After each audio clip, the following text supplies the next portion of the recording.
Good morning, Year 5s. It's Friday English, so you obviously can find this on the Friday document. So first of all, how do we do with our do nows? So let's have a little peek. After much thought, I decided to cook a pie. So after much thought, comma, I decided to cook a pie. Full stop. Because it's a time fronted adverbial. After much thought.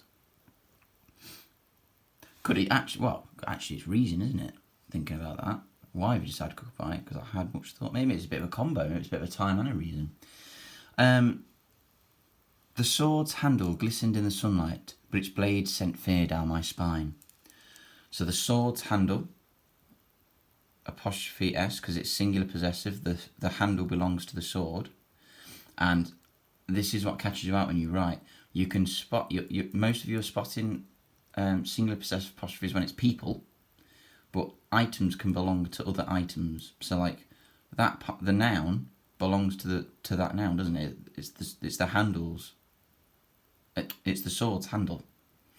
So the sword's handle glistened in the sunlight, comma, but its blade sent fear down my spine. Mrs. Corin walked to the shop. She bought some eggs. So the semicolon, remember, links two closely related independent clauses together. It can be used instead of and but so.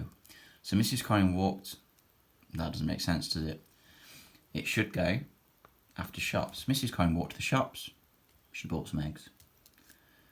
Lovely. You need a spoon to eat your. Which one is it?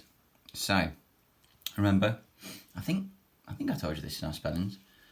That one's dessert. That one is desert.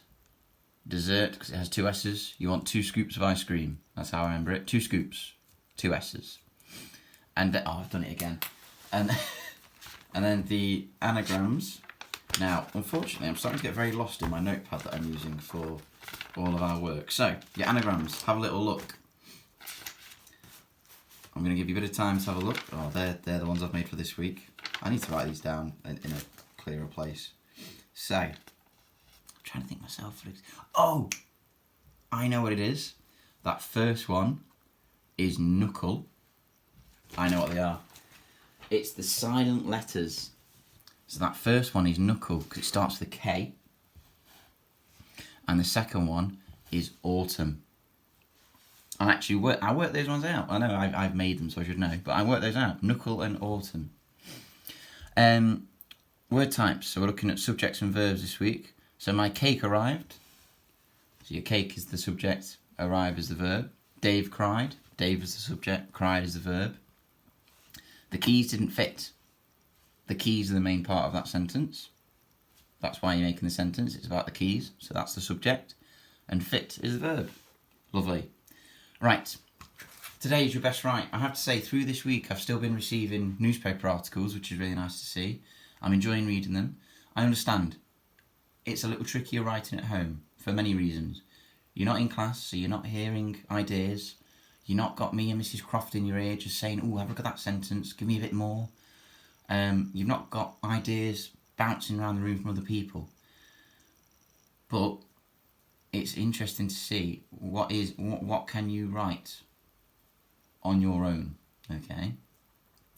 Next week I've given you another writing task, but I think maybe after that, I might give you a week of toolkits where it's just practicing features, which might be a little easier for some of you. So it's not certain, but I think I'm thinking about it. Next week sorted. You've got another writing task, and I've sent you it's a video to have a look at, Disney themed.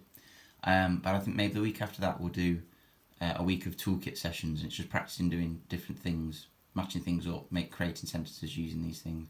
But we'll have a look. But today, anyway, I love King Arthur. I love The Sword and the Stone. It's one of my favourites. I liked it as a kid. Get something good for me, guys. You know, I know some of you can draw. Get some sort of sketch or drawing in the corner. If you type it up, doesn't matter. However you want to do it. But there's a potential here for me to go, ooh, I like that. Get me hooked. I'm already hooked because it's King Arthur. So you're already halfway there. Okay? You've got potential to make a really, really powerful piece here. So, have a go. Make sure it's to your standard as well, to Year 5 standard. And then feel free to send it me. You don't have to, but feel free, okay? So good luck with that, and I'm looking forward to reading some of these.